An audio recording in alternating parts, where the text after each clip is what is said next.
שלום, בוקר טוב. בסדר. טוב, זה לא שאתם עכשיו איזה בית שבו יש איזה פיקוח חמור וזה, נכון? לא, נהפוך הוא. אנחנו בית שדוגל בדיאלוג ודיבור ומעורבות שלנו, ההורים, בחיים של הילדים במסכים. אבל אוסר על רוחות. אוסר על רוחות. אוסר לגמרי. כן.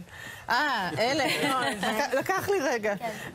כן, לא, גם את זה אנחנו מאוד אוהבים.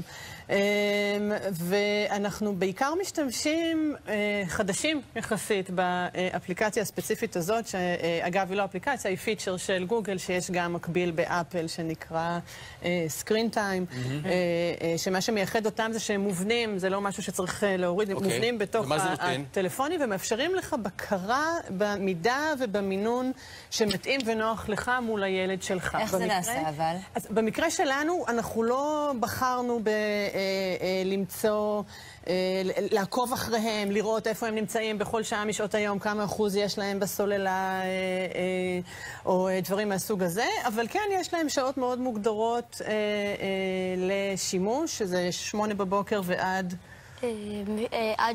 עד כאילו שאנחנו מסיימים להתארגן לבית ספר בבוקר. זאת אומרת, ב8 בערב כבר אין מסכים, עד סיום שעת ההתארגנות. הטלפון ננעל פשוט? הטלפון אומר לילה טוב, יש מסך כחול, כתוב עליו הגיע הזמן ללכת לישון, ציור יפה של ענן וירח. אפשר להתפקח איתו לעוד 5 דקות? אפשר, אף עושים זאת. כן? בחופש הגדול שעת הלילה טוב מתארכת? היא אותה שעה, אבל יש מיקוח ואנחנו...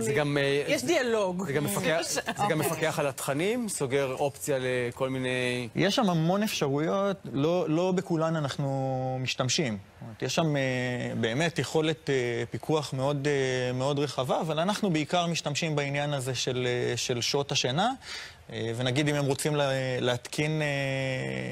משהו על הפלאפון שלהם, אז זה חייב לעבור אישור. זאת אומרת, מופיע לי אייקון. זה נותן לכם גם חיווי כמה זמן שימוש במסכים זה נותן כל יום? כן. כמה הממוצע אצלכם? כמה זמן מסך, נגיד, יש לך, אורי? יש לי 2 בחופש הגדול, 1.5 שעה ביום לימודים רגיל. אוקיי. כן. אוקיי, במסגרת הסביר, במסגרת ההמלצות של ארגון הבריאות העולמי או משהו כזה. במסגרת הלו"ז של אורי, של מה שצריך לעשות מעבר למסכים. זה מבאס אותך שיש עליך פיקוח? גם כן וגם לא. אתה מבין אבל למה צריך פיקוח? כן, זה כן. בן כמה אתה?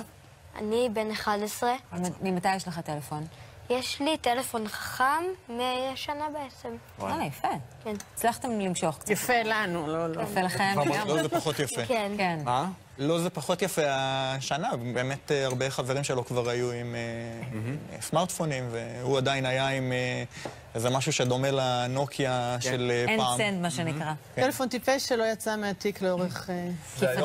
כפדיחה. והיום אם החברים של הילד באים ואומרים, אנחנו ממשיכים לשחק בטלפון, נפגשים בערב, טלפון שהילד נסגר, מה...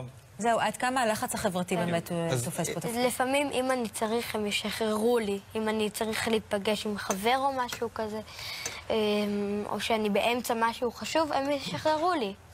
אבל זה יהיה מתוך שיחה ודיאלוג והבנה שלנו שהוא צריך לעשות. אתם משחררים בטלפון שלכם, זאת אומרת, פשוט... זה אצלו, אני לא... הוא אומרים, הוא יכול להתקשר, זאת אומרת, גם שהטלפון ננעל, יש יכולת להתקשר. אוקיי, ברור. רוצים שתהיה יכולת... המקורי של הטלפון. אז הוא, בדיוק, אז הוא מרים טלפון, אבא, אני באמצע משהו, אתה יכול לתת לי עוד... תשחרר לי. ואנחנו מיד ואנחנו באמת פותח לו. מדברים על הנעילה, אבל זה לא כל השימוש שאנחנו עושים.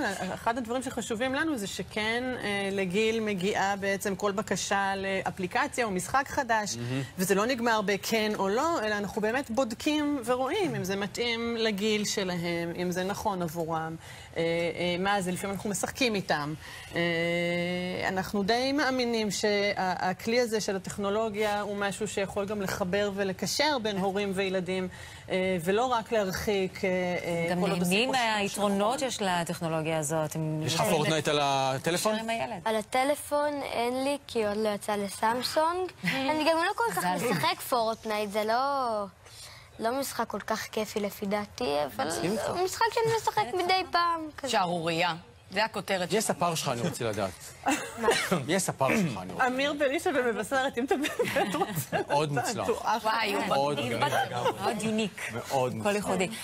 תגידו, עד כמה הרצון לשמור על הפרטיות של הילדים זה משחק שמשחק במשחק? משחק משחק. פרטיות זה דבר חשוב, זה דבר שהוא...